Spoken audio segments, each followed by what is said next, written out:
She's amazing. I'm so happy to have her, Senior Associate at Maveron, Anarghya Vardhana. Warm welcome.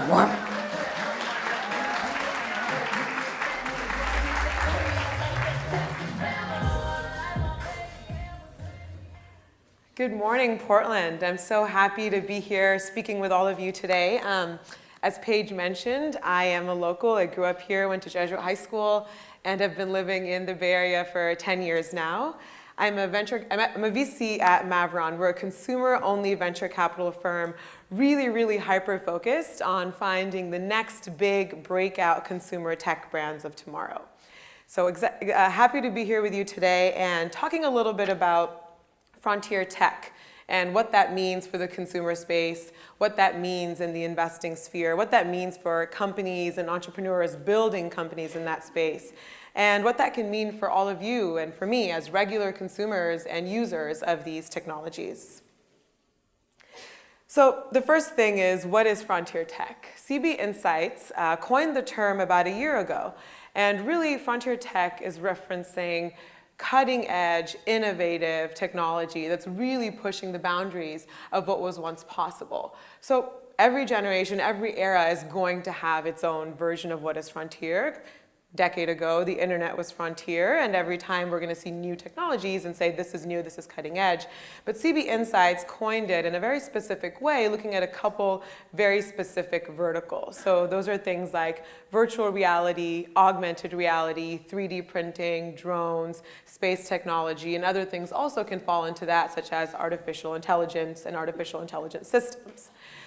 In the last year or so, we've seen some tremendous leaps and bounds in the frontier tech space, specifically looking at both the startup scene as well as the larger companies. So some standouts you'll see up here that have either resulted in really big acquisitions, tremendous value to consumers or businesses, or even just really big breakout brands are Oculus, Magic Leap, Planet Labs, SpaceX, and then all the big giants like Facebook, Google are all playing in the sphere and doing some really interesting work, as are some of the other startups and tech companies in the space. So as consumer investors, so we are very hyper-focused, like I said, on finding consumer tech companies that are going to be delightful, loved, engaging consumer tech brands for mass market. And as consumer investors, we think a lot about what does frontier tech mean for consumers? How does this enter our lives, whether that is our living room, our kitchen, our phone, our pocket, whatever it may be, and what will it take to get there? And what will that look like? What does the experience look like? The exciting thing is that consumers are really ready and have a strong appetite for technology at unprecedented levels.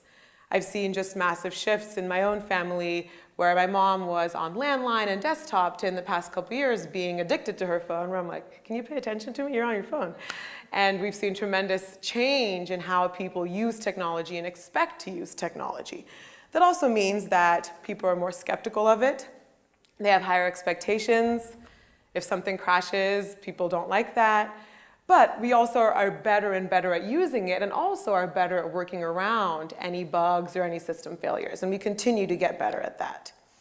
I think what's really interesting is as we get more and more dependent on technology and more integrated with technology, we begin to have expectations. And with a lot of these frontier tech technologies, these expectations can really get quite high. For example, with artificial intelligence, we may reach a future in which it is unacceptable for our technology to not know us intimately. If I'm vegetarian and my phone suggests me a steakhouse, that is unacceptable. My phone should know through my interactions with it, through what I do every single day, that I'm vegetarian, and it should only suggest restaurants that are relevant to me. And we'll see this more and more as we start seeing ads on Facebook, and we're like, that's perfect for me. Or, why is it showing me this ad? This makes no sense. That is not me as a person. So the time for frontier technology is right now. And it is because we've seen scientific and technological advances that have allowed for these really cutting-edge technologies to emerge. So processing power is at unprecedented rates. Cloud technology allows us to spin up startups and create value really quickly in ways that were not possible before.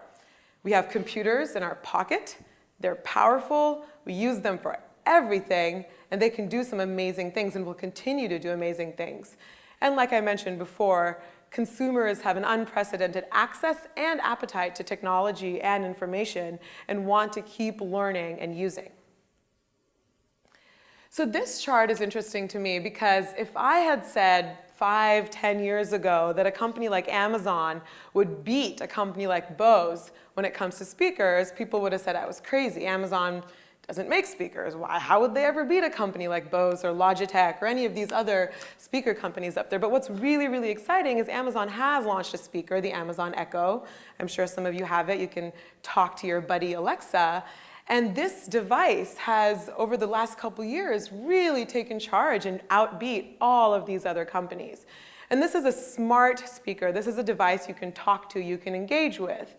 And some of the popular use cases right now include asking Alexa for what the weather is going to look like, simple math, setting an alarm, even ordering on Amazon Prime. And with a connection with Spotify recently, you can even play music from it. So these devices that go from being just a playback speaker that plays my music to a smart system that is engaging with me, that is my friend, that is my assistant, that is giving me valuable information, is powerful. And I think that this graph speaks exactly to that. It shows how that added value, that intimacy that Alexa has really taken off. Another interesting insight in the consumer tech sphere, so Alexa is a good example of consumer tech in frontier technology that has really begun to take off. Another interesting example is drones. So in the last couple of years, we've seen over $1 billion worth of sales in drones. And granted, these have been early adopters. These have been hobbyists, photographers, videographers using these technologies to capture amazing things. And some of them have also been enterprise applications. But it's interesting to see that in just a few years, this has been over $1 billion, and we'll continue to see added use cases. The real idea and point I'm trying to get across here is that consumer technology is gaining in traction, and what the use cases are will continue to emerge in the next couple years and months as we see how consumers use them. But the appetite is there, and they are really getting traction and acceleration in this sphere. Things like Google Now, Siri, Cortana, we've seen all of them improve tremendously. And maybe 3 years ago, you would ask Siri to call mom, and Siri would give you some random response. The weather in Portland is. But now it's getting better. You're able to use it for more relevant things. I use Siri to set reminders on my phone, to set my alarm. And we'll continue to see these improvements so that the consumer can use it in a really seamless and frictionless way. Now, I want to dig in a little bit to virtual reality and augmented reality. I've spent quite a bit of time in this space, both as an investor, as a user of these products, and just as someone who's deeply interested in and passionate about virtual reality and augmented reality. So, really quick primer for the audience. Virtual reality is a fully immersive technology. So right now you're going to be putting goggles type thing on your head. It may be an Oculus Rift, it may be a Valve, many different hardware in the space. And you're putting it on your face and you're fully immersed. That means that you cannot see the real world around you. You're going to be in this environment, and the environment could be many different things. You could be watching a basketball game courtside. You could be flying over glaciers. You could be swimming in the ocean with whales. And at this point, it almost feels like there's a group of people in the world who have tried virtual reality and are believers because they've been in it and they know how amazing it is. And there's a group of people who are not yet believers because they have not yet tried it. So I encourage everyone in the audience to go out and try to get a demo of virtual reality just to see what it's really like. Now, augmented reality is not fully immersive. It is a digital overlay on your existing world. So for example, I could have augmented reality glasses on. I would be seeing all of you. I would be seeing everything around me. But I may have a digital overlay on top. Maybe over here it tells me how many people are here. Over here it tells me what the weather is like or whatever other pieces of information I want. So right now they're pretty distinct. Virtual reality is one thing. Augmented reality is another thing. As you see in this graph, augmented reality is predicted to capture a larger portion of the market.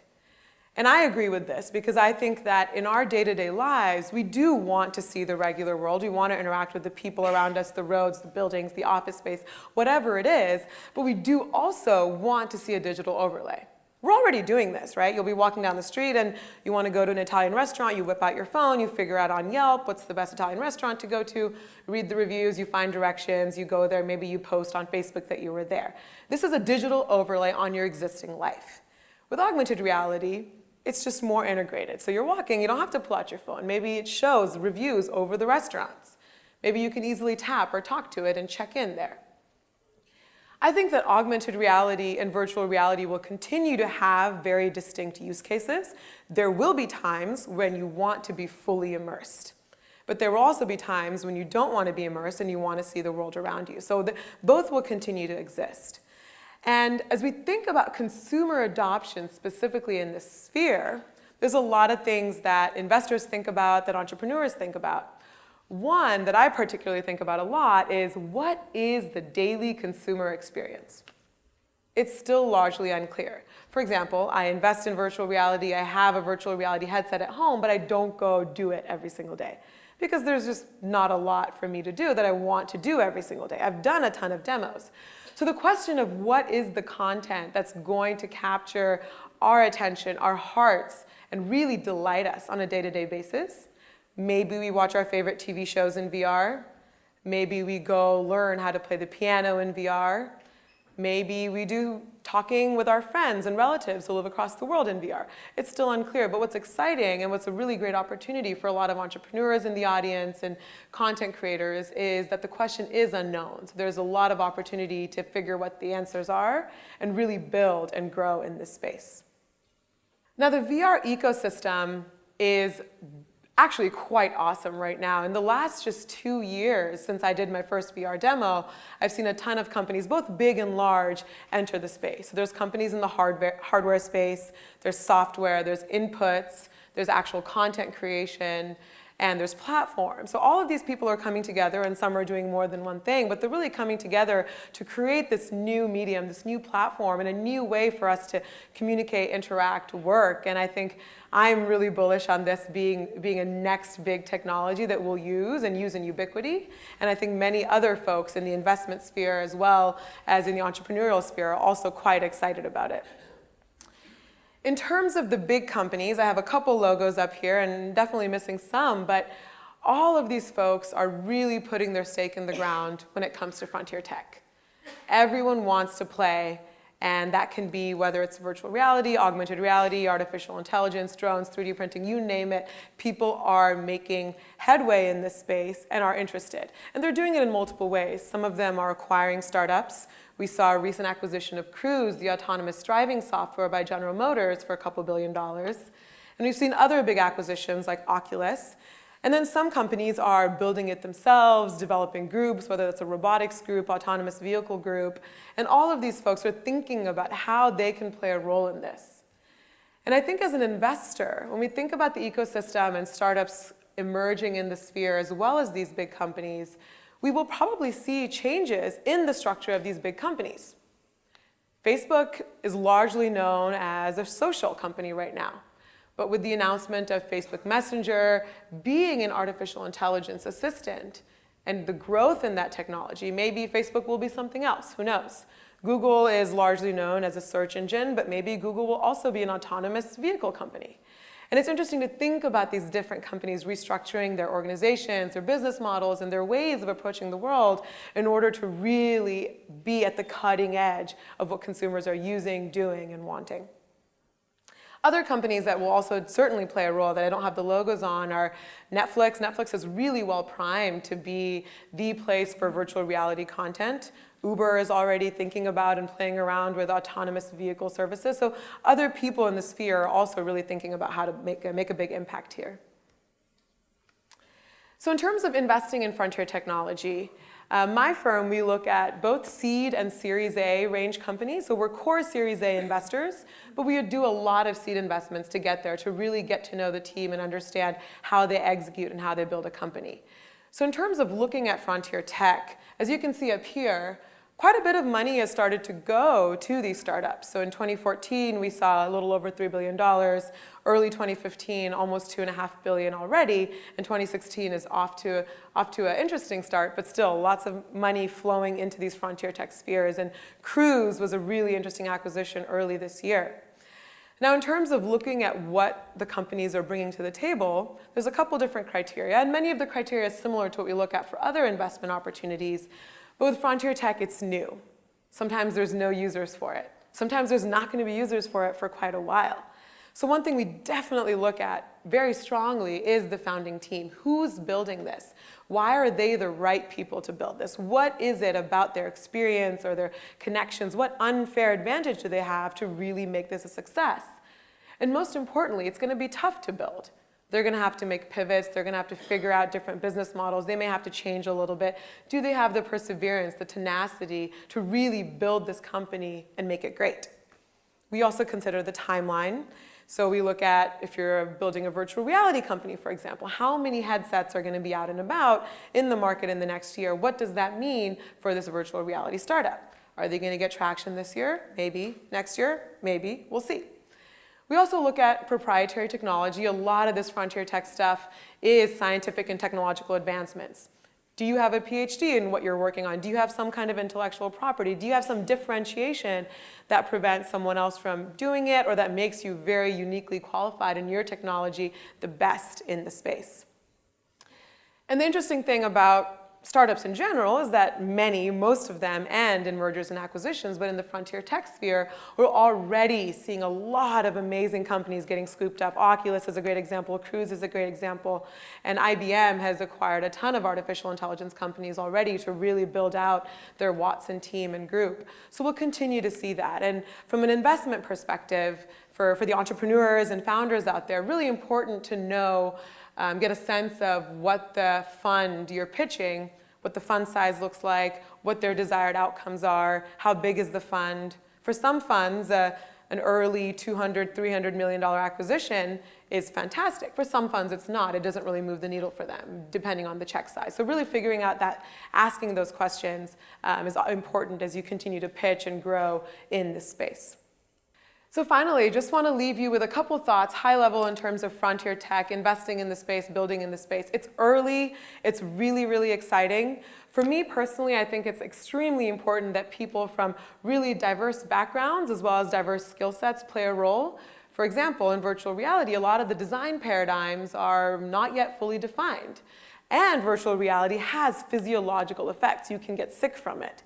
So making sure that the people who are building it, working on it, testing it, designing it, are coming from a really diverse background, different skill sets, design, engineering, business, marketing, art, whatever it is super critical so that we can build these technologies that do apply to a big group, to a mass group, and that these people can use them, really appreciate them, and derive great value out of these technologies. Thank you.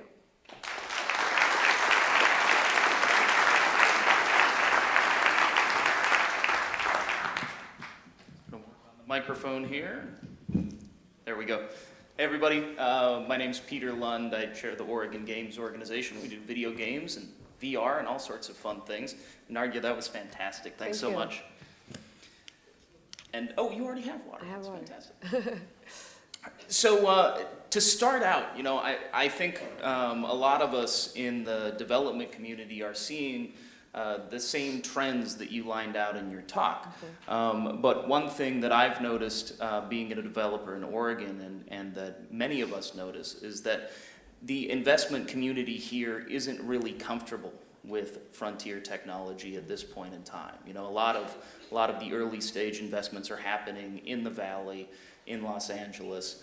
How do developers who are outside of these early investment markets either get attention from investors or educate their local investment community in how to make good bets in this space?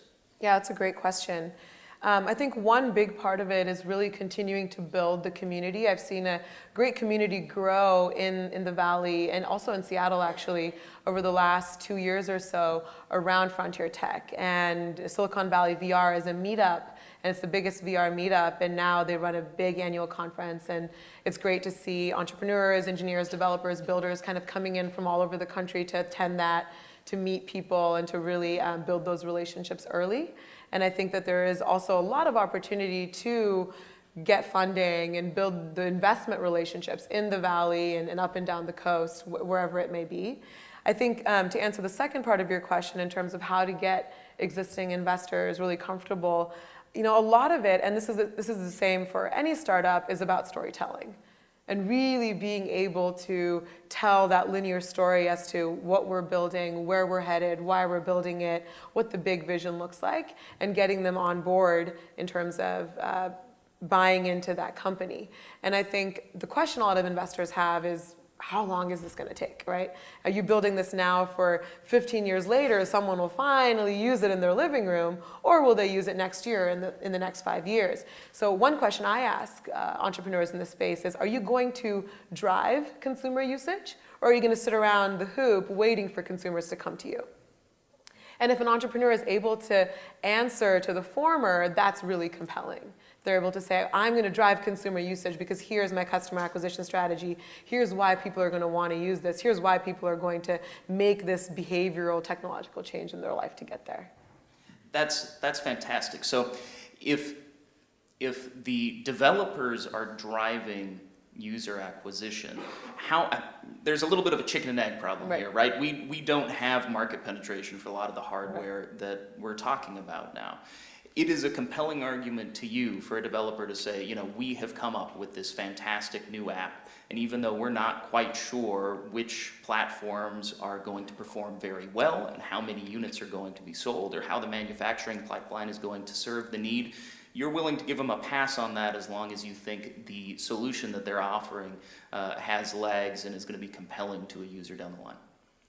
Yeah, I think that's a good way to phrase it. And one thing that I've seen developers do that's very strong is talk about existing consumer habits and practices and show how their frontier tech company or app or device or whatever can really seamlessly integrate into that practice, whatever that daily consumer habit is, without a lot of friction.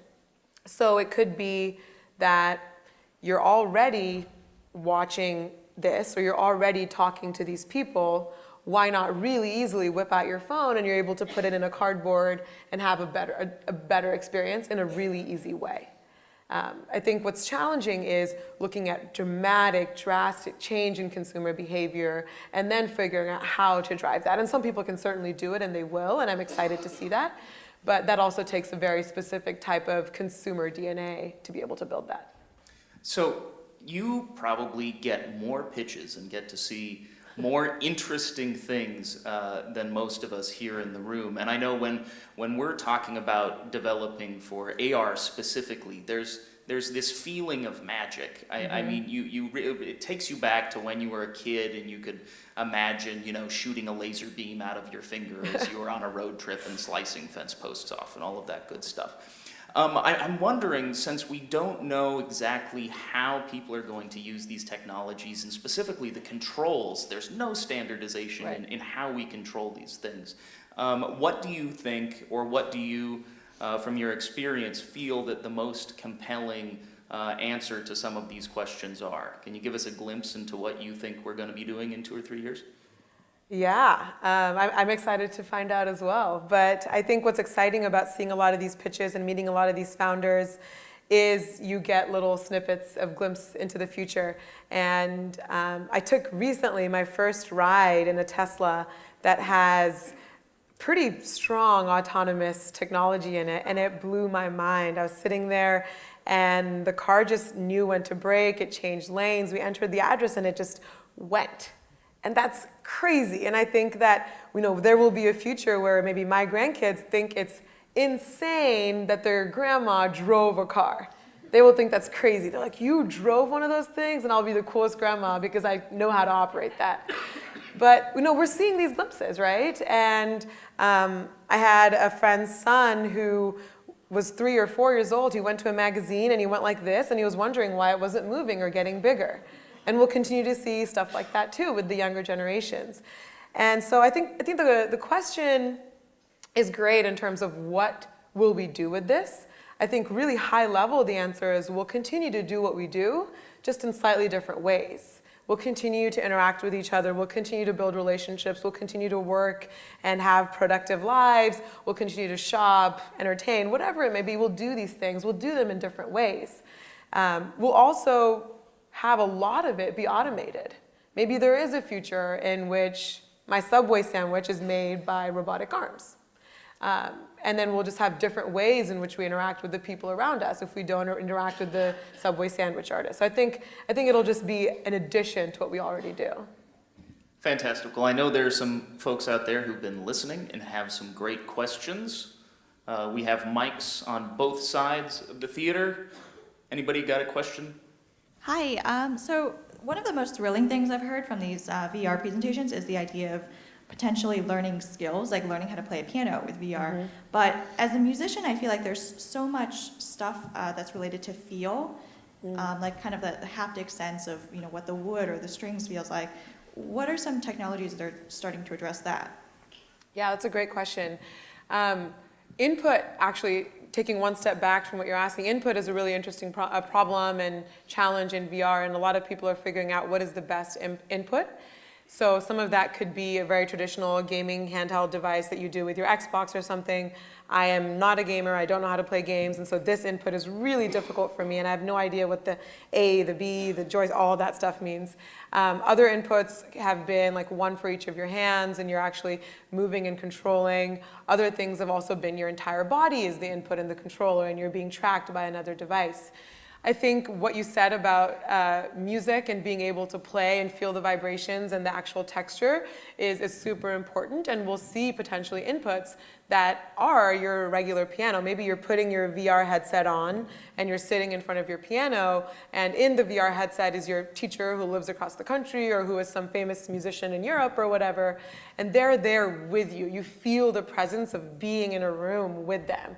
Or maybe you feel like you're performing in Carnegie Hall and practicing in front of a packed audience, and you can have your regular piano in front of you. And I think that there's a lot of opportunity as we continue to see advancements in the actual headsets where there is pass-through. So basically, you're able to see the actual piano, so you don't have to play blind, or maybe there's a benefit to not seeing it. But there will be an opportunity, I think, to see the real world and have the augmentation of the instructor or the venue, but still interact with the texture and the feel of the physical device. Do you have an experience with different, I guess, healthcare concepts related to augmented reality or virtual reality? I actually got to see a presentation by Magic Leap in South Florida, awesome. And they were talking about opportunities for helping people who need physical therapy using augmented reality or virtual reality. Yeah, that's a great question. So to answer the question, yes, I have seen a lot of really interesting applications and ideas in how VR and AR can play a role in the medical and healthcare sphere.